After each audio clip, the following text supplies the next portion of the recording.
Thanks for joining me on the setup. I'm going to produce a 3-episode series about arrow flight. And the first one is going to be on the subject of shooting through openings. And I find that maybe this is obvious to some people, but it took me a while to figure this out. I've got a it's a Fuse Vectrix XT sight. If you look at it, it's a 5-pin sight. Hopefully I can get that focus to come up on it. Let me make sure that I've got it. You can see 5 pins and you can see a pin spacing. That is going to be the trajectory of your arrows. So the pin spacing itself tells you at each distance away from the bow where that arrow is going to be in the air. So like let's say that I have the 50-yard pin sighted in at 50 and I want to take a shot at an animal that's 50 yards away. When I pull it up and put that 50-yard pin on the animal, the 40-yard pin tells me where the arrow is going to be 40 yards from the bow, the 30-yard pin at 30, and the 20-yard pin at 20. So this gives you some idea of what your arrows might be able to go over or under, as you're shooting through openings. And so let's give an example. Let's say you've got a 40-yard shot and you pull up and there's something between you and the deer. And you estimate the distance to that stick at 30 yards. You pull it up and you put your 40-yard pin on the deer. The 40-yard pin is right on that stick because the stick is right across the vitals. So then you look at your 30-yard pin because that's how far away the stick is, and you see if the 30-yard pin is clear of that branch. If it is, your arrow is going to be clear of that branch. So it's just one thing that you can do if you're trying to sort out, what you're going to miss and what you're going to hit during the shot. And before I learned this, I had 3 really good animals get away. I had a big whitetail get away. I hit a branch. Had a really big mule deer get away. Probably a 190s, 200-inch mule deer out in eastern Colorado.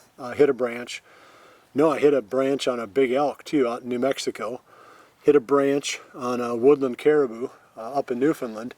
That animal would have been, he was huge. I don't think he was a world record, but I'd spent a lot of time hunting that one bull. I followed him all the way across the bog. I think I had about 15 miles on my stalk, following this bull until finally I got a shot at him, and then I hit a branch. So, the line of sight to the animal might be clear, and you hit full draw, and your immediate reaction is, I'm good to go. But that doesn't mean that there aren't intermediate obstacles between you and the target, you and the animal, that your arrow can hit. So you have to be able to recognize not only whether your line of sight is clear, but whether you've got enough space above it for the arrow trajectory to loop up and miss everything that's between, if anything is between you and the animal, to miss those, as well. So keep that tip in mind. Think about that. You pull up, if there's something between you and the animal, don't panic, because you just have to figure out how far away it is, and then see if the pin that corresponds with that distance is clear of the obstacle. If it is, you can take the shot and realize and know that your arrow is going to miss it. So the other thing that I really came back to was arrow speed. There's a lot of people that talk against arrow speed. They say, well, I'd rather, they'll say miss them slow than hit them fast or something like that. I don't know what the old quote is, but it didn't make any sense to me whatsoever. I want a fast arrow because a fast arrow flattens the trajectory, which means that the openings that I can shoot through are smaller. I don't have to have as much space for my arrow to go up and then come back down again, because it comes out below your line of sight, comes up, crosses it, goes above the line of sight until it hits the target at your sight in distance. So let's say again it's a 40-yard shot. So now you've got your 40-yard pin on the animal, arrow comes out below, goes up really quick, maybe it crosses 7 or 8 yards in front of the bow, crosses the line of sight. Now it's above that line of sight for a long ways, 33 yards, for example, at 40, and then drops in, and hits the animal at 40 yards. So the faster it is, the narrower that distance above the line of sight it is for those shot distances. So that means you can shoot through smaller openings without the fear of the arrow hitting something that's above the line of sight. That's usually what gets you. It's usually that, something above the line of sight is what you hit. Okay, one other thought on this topic. then I'll wrap it up. Your anchor point also affects how far above the line of sight your arrow travels before it drops back to the target. So let's say, for example, you anchor low. I like to anchor low, right on my, I guess you call it the corner of your cheekbone. What is that? Jawbone.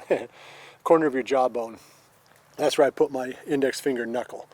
That way I'm pretty low. I mean, the gap between where the arrow is and where my eye is, it's pretty wide. The closer I would anchor to my eye with a high anchor, the more and the quicker the arrow comes out above the line of sight. Because again, you've got this amount of up and down, through the flight of the arrow from say 0 to 40. And if that full amount is above the line of sight, like it would be, I'm going to drop down, where if you anchored, now the whole thing, you got all that above your line of sight before it drops down, it's going to hit stuff above much easier. But let's say now you split the difference, and now you're anchored here, now it's only going half as far above your line of sight. So the opportunity of hitting something above it is less. It's going to cross it further out if you anchor low, and then it's going to stay closer to it on the above side, if that makes sense. I also think it helps when you're shooting down out of a tree stand to have a low anchor point, because then you don't have as much of the arrow flight as above your line of sight, where gravity doesn't have that same effect when you're angled down as what it does when you're shooting flat.